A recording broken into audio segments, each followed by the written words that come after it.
القاسم محمد اللهم صل على محمد وآل محمد وعلى آل الطيبين الطاهرين المعصومين لا سيما على بقية الله الأعظم روحي وأرواح العالمين لتراب مقدمه الفداء. أما بعد فقد قال رسول الله صلى الله عليه وآله وسلم إن الحسين مصباح الهدى وسفينة النجاة صلوات محمد. اللهم صل على محمد وآل محمد.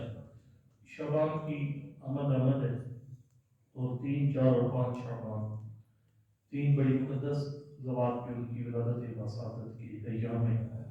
سید الشہداء سید الساجدین اور سرکار وفا حضرت ابوالفضل عباس علیہ السلام.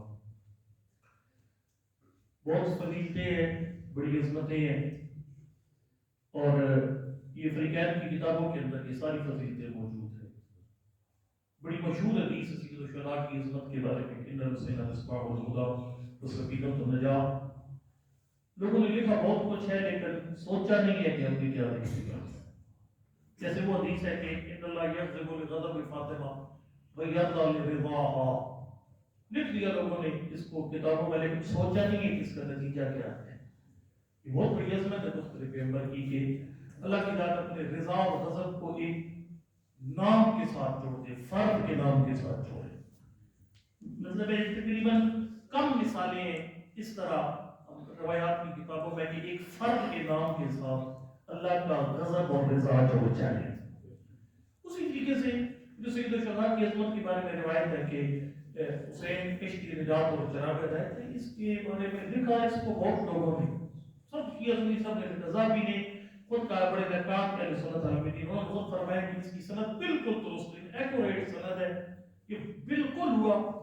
پاک پیغمبر کی محفل تھی، حضرت خطاب فرما رہے تھے، سید الشہداء تشریف لائے کے اندر محفل کے اندر، اور حضرت نے اپنا جو موعظہ تھا جو خطاب تھا اس کو روک دیا اور قومیں لے کر دوڑے امام حسین علیہ السلام کے استقبال کے لیے، ایک بچے کے استقبال کے لیے دوڑے. اور پھر اس کے بعد حضرت کو جو ہے نا ایک استقبالیہ جملہ تھا، اور میں مرحبا بک یا ابا عبداللہ، اے عبداللہ رضی کا بابا خوش آمدید.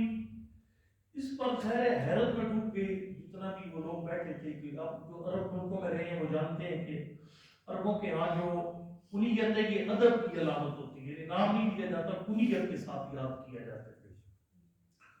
ایک جمعے خطبے میں نے آپ کو عرض کیا تھا کہ جناب سیدہ مولا کائنات کی سیرت یہ تھی کہ وہ ایک دوسرے کی بڑی عزت کرتے تھے، اور عزت اس طرح کرتے تھے کہ یعنی وہ کنیت سے. مثلا بی بی فرماتی یا ابا الحسن یا ابن العم، چچا کے بیٹے حسن کے بابا، اور مولا فرماتے یا بنت رسول اللہ. کیونکہ ابھی زمان میں نام لینے میں ادب کم ہے لیکن کنیت میں ادب زیادہ ہے. پیغمبر نے کنیت سے پکارا امام حسین علیہ السلام کے، اے عبداللہ رضی کے بابا خوش آمدید. تو یہاں پر بہت زیادہ حیرت ہوئی سب کو کہ 3-4 سال کے بچے کی اتنی زیادہ عزت. اس کے جناب محترم صاحب کا اس طرح لقب دیا جا رہا ہے. اس کے بعد حضرت نے فرمایا کہ مرحبا بک یا ابا عبداللہ انت زین السماوات والارضین. اس کا ترجمہ سیدھا سیدھا یہ بنتا ہے کہ خوش آمدید اے حسین، تو اللہ کی پوری جتنے جہان اللہ نے خلق کیے ہیں ان سب کی زینت تجھ سے ہے. یا زین السماوات والارضین. وہی ابن کعب کہتے ہیں کہ یہاں پر جب بات پہنچی نا تو یہاں پر صحابہ کرام جو ہے انہوں نے مجھے سب نے کہا کہ پیغمبر کے اس کو عرض کر کے یہ اتنا بڑا اعزاز، یعنی آپ جیسے نانا کے ہوتے ہوئے مولا کے راہ جیسے والد کے ہوتے ہوئے اتنا بڑا اعزاز. آپ ایک 3-4 سال کے بچے کو کہہ رہے کہ اے پوری کائنات کی زینت. وہی ابن کعب نے کہا مولا اللہ کے نبی یہ خالی میرا اعتراض نہیں ہے کہ باقی لوگ بھی ہے اس پر حیرت زد ہے کہ آپ نے اتنے چھوٹے بچے کو اپنے ہوتے ہوئے، آپ ظاہر بات خدا سب سے برتر ہے، اس بچے کو آپ نے کیوں کہہ دیا کہ یہ پوری کائنات کی زینت ہے. تو جتنے جہان کائنات لفظ ہے جتنی ما سوى اللہ جو کچھ اللہ نے خلق کیا ہے تو ان سب چیزوں کی زینت ہے. وہ ایک آسمان کی بات نہیں، جتنی زمینیں جتنے آسمان جتنے جہان اللہ نے خلق کیے ہیں سب کی زینت. پیغمبر نے فرمایا کہ یہ میرے حسین کا مرتبہ زمین پر ہے. اگر زمین پر دیکھو گے تو پوری کائنات اللہ کی ما سے اللہ کی زینت، خدا کے علاوہ جو کچھ خلق ہوا سب کی زینت، اس میں انبیاء اوصیاء، یہ جنت، مطلب ہے پورے تینوں جہان اور رب العالمین، جیسے خدا عالمین کا رب ہے نا، پورے جہانوں کا رب ہے، تو اسی رب نے مولا حسین کو پورے جہانوں کی زینت قرار دیا. پیغمبر ظاہر بھائی نہیں کہ بغیر نہیں بولتے تھے. اس پر حضرت نے فرمایا کہ یہ میرے بیٹے کی عظمت زمین پر ہے، آسمان پر میرا حسین اس سے بلند ہے. وہی ابن کعب کہتے میں نے اللہ کا نبی زمین پر ہو تو پوری کائنات کی زینت ہے، آسمانوں پر کتنا بلند ہے وہاں پر فرمایا. اللہ کی ذات نے اپنے کلب قدرت سے عرش کے دائیں پائے پر نہ مٹنے والا پکا فیصلہ لکھا ہے کہ الحسین مصباح الہدی و سفینۃ النجات. حسین چراغ ہدایت بھی ہے، کشتی نجات بھی ہے. آپ جانتے ہیں اور یہ مذہب اہل بیت کی حقانیت پر بہت بڑی دلیل ہے. اور میں جملہ آغاز میں کہا لوگوں نے لکھا بہت کچھ لیکن سمجھا نہیں ہم نے لکھ کیا دیا. یہ بہت بڑی دلیل ہے یعنی مکتب اہل بیت کی حقانیت اور سچائی پر. ٹھیک ہے نا، چراغ اس وقت ضرورت پڑتا ہے جب اندھیرا ہو، رستہ نہ مل رہا ہو، گھوپ اندھیرا ہے اور یہاں پر مطلب مسجد سے باہر نکلنا چاہتے ہیں تو اس میں آپ کو چراغ ضرورت. اس پر چراغ کی ضرورت کوئی نہیں، روشن ہے سب کچھ کے آنے کا رستہ کون سے جانے کا سب واضح ہے. لیکن جس وقت گھوپ اندھیرا ہوگا، لائٹ نہیں ہوگی، اس وقت ضرورت پڑے گی. اور ظاہر آپ جانتے ہیں جس کے پاس چراغ نہیں ہوگا وہ کسی دیوار کے ساتھ ٹکر مارے گا. صحیح راستے سے وہی نکلے گا جس کے ہاتھ میں وہ اندھیرے میں چراغ ہوگا. تو اب ظاہر ہے کون حق پر ہے کون حق پر نہیں ہے، ہم کسی کو کچھ نہیں کہتے، لیکن یہ حدیث کے بتا رہی ہے حق پر وہ ہوگا جس کے ہاتھ میں حسین کا دامن ہے. اور الحمدللہ میں کسی کو نہیں کہتا لیکن ہمارے مکتب کے ہاتھ میں دامن حسین ہے. یہ عظمت ہے. لیکن حیرت کی پھر آگے دیکھیے، حسین منی وانا من الحسین، حسین مجھ سے ہے حسین سے. پھر اللہ انی احب الحسین، یہ فریقی بھائیوں نے لکھا ہے اپنی کتابوں میں. پھر پروردگار میں حسین سے محبت کرتا ہوں، اللہ احب من احب الحسین. فرمایا کہ میرا مالک جو حسین سے محبت کرتا ہے تو بھی اس سے محبت کر. یعنی کس کو مولا حسین سے محبت ہے وہ محبوب خدا ہے. مور نبوت پر بٹھایا، مدینے کو دکھایا، یہ تاریخ کا حصہ ہے. اور حضرت جو وہ یہ کوئی کسی طاقت کی بنائی ہوئی بات نہیں ہے، حصہ ہے تاریخ کا. عید کے دن لوگ سواریوں پر تھے تو لوگوں نے حضرت نے فرمایا کہ نانا سب کی سواری ہمارے پاس سواری کوئی نہیں ہے اور میں تمہاری سواری جیسی کسی کی سواری نہیں ہوں.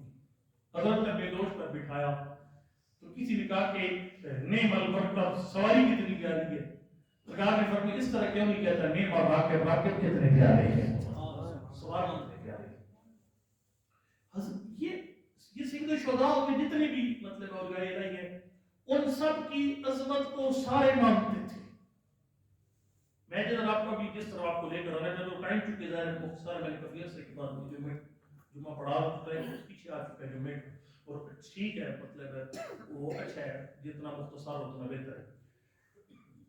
سید الصالحین ان کی بھی عظمت باسعادت بھی ہے. ان کی عظمت دنیا مانتی تھی، سارے مانتے تھے ان کی عظمت اور فضیلت کو.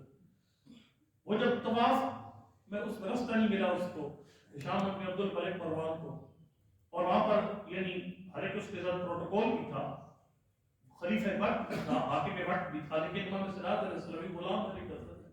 رستہ مل گیا، خالی رستہ نہیں ملا. مجمع کا پورا مجمع رک گیا، سڑک جھک گیا، پورے مجمع کا طواف رک گیا تھا. حضرت صاحب کو جمعہ واپس جب تک نہیں گئے تب تک لوگ رکے رہے اور ساتھ رکے رہے لوگوں کے. تو یہاں پر وہ جب اس کی وجہ بتائی تھی فرض تک، حالانکہ فرض جو تھا وہ سرکاری شاعر تھا، یعنی وہ کوئی امام صراط علیہ السلام کا عہدہ نہیں تھا، ایک سرکاری شاعر تھا. لیکن اللہ کے آپ کے حق کو باقی رکھنا ہے. بلکہ اس سے بڑھ کر ایک بات کروں کہ سارے اس گھر کی عظمت کو مانتے تھے سب. روزق نے وہ فلپدی قصیدہ پڑھا پورا، اس میں یہ تھا کہ یغزی ایام کو یغزا من محبت، یہ ساتھ جھکاتے ہیں شرم و حیا کی وجہ سے. جب ان کا ساتھ جھک جاتا ہے تو پھر لوگوں کا ساتھ جھک جاتا ہے روح اور دبدبے کی وجہ سے. کیا کمال قصیدہ جس میں سے وہ پڑھ دیا. اور آج ہم بھی خوش ہیں اسی بات پر کہ ہم نے قصیدہ پڑھ لیا، 3 شباب کو جشن کرائیں گے، خوش ہو جائیں گے، اچھی بات ہے، یعنی یہ بھی بہت اچھی بات ہے۔ 3 شباب کا جشن بہت اچھی بات ہے، 4 شباب کا جشن بہت اچھی بات ہے۔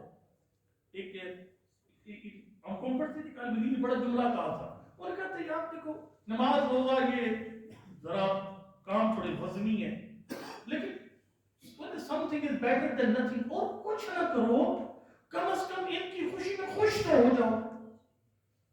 مطلب آپ محلے میں جو ہے نا کوئی بچوں میں ٹافیاں بانٹتے، یہ سنی سب کو کھلائے ٹافیاں بچوں، اپنے گھر کے باہر ایک چھوٹا سا اسٹال ہے اس پہ ٹافیاں دے بچوں کو، کیوں نہیں آج 3 شعبان ہے سب کو پتہ چل جائے، یعنی یہ ایک اظہار خوشی ہے جو کم از کم تقاضۂ عبادت ہے۔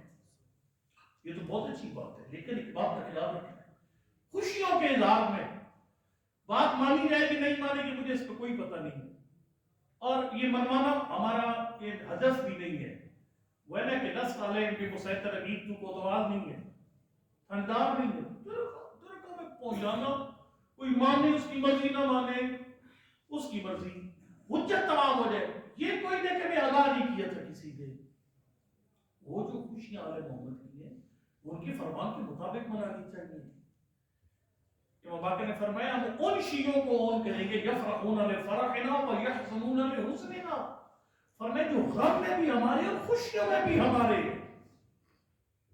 اتمداریوں میں تو ہم بڑے فٹ ہوتے ہیں، نہ کوئی بھنگڑا ہوتا ہے، نہ اس کے اندر کوئی ڈانس ہوتا ہے، نہ اس کے اندر کوئی حرام چیز شامل ہوتی ہے، جب خوشیاں آتی ہے پھر فری ہو جاتے ہیں، آرام ہو جاتے ہیں۔ اور اگر کوئی غیر شرعی کام کیا جائے علی محمد کی خوشیوں کے اندر، اس کا گناہ زیادہ ہے، میں اپنے بیٹے کی شادی پر غلط کام کروں اس کا گناہ کم ہے، لیکن وہی غلط کام جب میں 3 شعبان کروں گا، 4 شعبان کروں گا، 15 شعبان کو کروں گا، آج خوشی کا دن ہے، یہ گناہ بڑھ جائے گا، کیونکہ میں اپنے بچے کی شادی پر جو مطلب الٹا کام کر رہا ہوں اس کو عبادت سمجھ کے نہیں کر رہا، لیکن میں جب یہ جو گھرانہ ہے ان کی ولادت باسعادت پر کوئی مطلب ڈانس پارٹی، کوئی اس طرح کو بھگڑا پارٹی کوئی کرتا ہوں، اس طریقے سے میں یعنی اس گناہ کو عبادت سمجھ کے کر رہا ہوں، گناہ کو گناہ سمجھے کریں اس کا وبال کم ہے، لیکن جب گناہ کو عبادت سمجھ کریں گے اس کا وبال بڑھ جائے گا۔ میں ضمن پیش کروں گا کہ یہ سارے یہ آپ تاریخ اٹھا کے دیکھ لیں، بے شک یہ ہارون جو ہے، ہارون بڑی ریسپیکٹ کرتا تھا امام صادق علیہ السلام کی، بڑی عزت کرتا تھا۔ وہ بیٹے نے کہا کہ اس نے کہا تھا کہ اتنی عزت کیوں کرتے، اس نے کہا ان جیسا عالم دنیا میں کوئی نہیں، اس نے کہا خود مجھے پتہ ہے کہ میں فاسق ہوں، یہ کسی کی اصل حقدار یہ ہے۔ اس نے کہا بابا پھر تو قید میں کیوں ڈالا ہوا ہے؟ اس نے کہا ملک و حکیم، اقتدار کا نہ کوئی مذہب ہوتا ہے، نہ سیاست کا کوئی باپ ہوتا ہے، نہ اولاد ہوتی ہے، پانچ ہوتی ہے، یعنی اقتدار پانچ ہوتا ہے، تو کچھ بھی نہیں ہوتا۔ اس نے کہا یہ میرے اقتدار کے رستے میں رکاوٹ ہے، اگر تو حکومت کے رستے میں رکاوٹ بنے گا تو تجھے بھی نہیں معاف کروں گا۔ چل ہارون کو چھوڑیے، میں تو اپنوں کی بات کرتا ہوں، یعنی جن لوگوں نے سید الشہداء کو پاک نمبر کے کندھوں پر عید کے دن دیکھا تھا، اللہم احب من احب الحسین کی حدیث بھی سنی ہوئی تھی، ان الحسین مصباح الہدی و سفینۃ النجات بھی سنا ہوا تھا، غدیر کے منبر پر 1.25 لاکھ حاجیوں نے من کو تو مولا بھی سنا ہوا تھا۔ وہ کدھر جاتے تھے جب ائمہ پر کوئی مشکل آزمائش کا وقت آتا تھا؟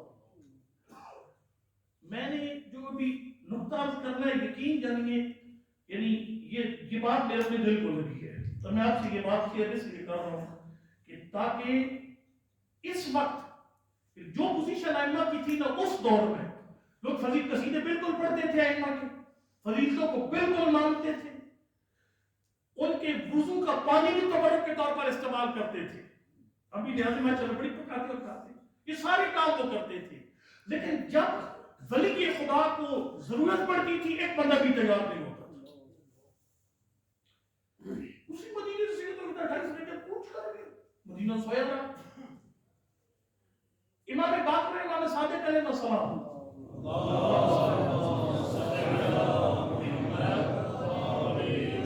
4,000 شاگرد، جب گرفتاری ہوتی تھی کوئی بندہ نہیں، جب دل کرتا تھا گرفتار اور کر لیتی تھی حکومت، دونوں باپ بیٹوں کو شام کے بعد تین دن تک وہاں رکھا جاتا تھا، یعنی نامناسب جگہ پر قیام کروایا جاتا تھا، انتظار کروایا جاتا تھا، کبھی بادشاہ کی طرف سے وہ داخلے کی اجازت نہیں ہے۔ وہ بندے کدھر جاتے تھے؟ 4 بندے کدھر جاتے تھے؟ یہ غربت ہے، یعنی عظمت کے ساتھ ساتھ ائمہ اہل بیت کی غربت ہے، اور آج بھی امام غریب ہے۔ کیونکہ سید الشہداء نے امام کی کچھ القاب بیان کی ہیں۔ الطرید، طرید اس کو کہتے ہیں کہ میں اس کا لفظ مجھے اچھا تو مل نہیں رہا، اس کو اردو میں ترجمہ نہیں مل رہا، میں چلو اس کو اس طرح کہہ دیتا ہوں، جس کا کوئی ساتھ دینے والا نہیں ہے۔ یہ حقیقت پر مبنی ہے، سید الشہداء مبالغہ نہیں کرتے۔ امام ابو قادر نے امام زمان کا لقب یہی فرمایا، الطرید الشرید، بے آسرا، اور اس کا کوئی ساتھ دینے والا نہیں۔ یہ القاب امام زمان کے بھی القاب جو پیچھے ائمہ کے ساتھ جو کچھ ہوتا رہا۔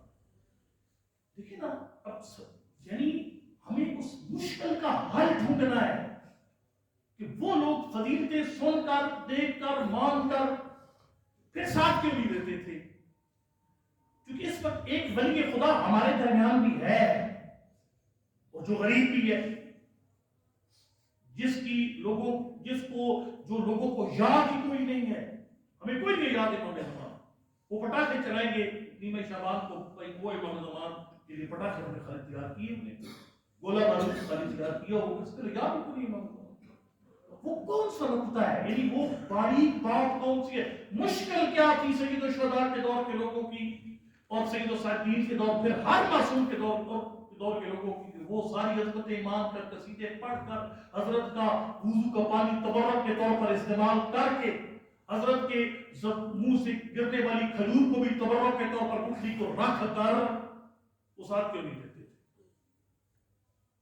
تاکہ اس پوائنٹ سے ہم کچھ سیکھیں اور ہم لوگ اپنے زمانے کے امام کو تنہا نہ ہونے دیں۔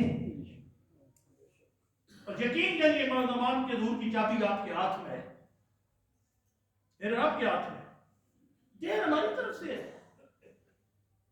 امام زمان کی قیادت میں شک کوئی نہیں، صلاحیتوں میں شک کوئی نہیں ہے، ہماری طرف سے دیر ہے۔ ناراض نہیں ہونا، ہم ہاتھ پہ ہاتھ رکھ کے بیٹھے، بالکل ہاتھ پہ ہاتھ رکھ کے بیٹھے، جس طرح ولیمہ کھانے جانا ہوتا ہے کسی نے، تو بالکل وہ بیٹھ کر اگلوں کو کام ہے تیاری کرنا، روز کے وہ بنائیں گے، ہم تو خالی بیٹھ کے کھانے جا رہے۔ وہ پوائنٹ سمجھیے، میں وہ جلدی سے کہہ دوں تاکہ میں جمعے کو زیادہ بس کی آپ کے پاس ایک سطر میں کہتا ہوں خالی، وہ ایک سطر یہ ہے کہ وہ لوگ جو تھے نا، ان کے تعلقات دینی، بعض اوقات دنیاوی، بعض اوقات دینی تعلقات ولی خدا کی ساتھ دینے کے راستے پر رکاوٹ بن جاتے تھے۔ ایک اشارہ خالی کروں گا، مولا کائنات نے جب بھیجا تھا اپنے لشکر کو سپاہی شام سے لڑنے کے لیے، آگے سے قرآن تیزوں پر بلند ہو گیا، مولا حسین مولوی فرماتے تھے جاؤ، وہ لوگ کہتے تھے قرآن کے مقابلے میں کیسے جائیں؟ اب یہ مقدس تعلق تھا قرآن کے ساتھ، قرآن کی حفاظت کرنی ہے، لیکن ولی خدا کہہ رہا تھا جاؤ، یہ تعلق رکاوٹ بن گیا ولی خدا کا ساتھ دینے میں۔ 41 دن تک امیر المومنین جاتے نہیں لوگوں کے گھروں میں، تم نے غدیر بولا یاد ہے ہمیں، لیکن ہم کسی اور کو پہلے وعدہ دے چکے ہیں، ہمارے فلاں سے فلاں مراسم ہے۔ یاد کرنا کہ میرے رات کے مراسم یعنی ہمارے دنیاوی تعلقات، شریعت تو چھوڑیے، دنیاوی تعلقات کے امام زمان کے نام ہے رکاوٹ نہ بن جائے۔ اس جملے پہ میں ختم کر رہا ہوں، امیر المومنین کا کی سیرت پہ عمل کرنا پڑے گا۔ حضرت فرماتے جب نبی فرماتے تھے نا نکلو، فرماتے تھے میں سوچتا ہی کوئی نہیں، تو سامنے آنے والا اپنا یا پرایا ہے۔ یہ سوچ اس دنائی کی منظمان کے ظہور میں انشاءاللہ تاخیر نہیں ہوگی۔ اللہ کا نمبر اللہ فی محکم کتاب بصلاۃ النبی و حبیب فقال تعالی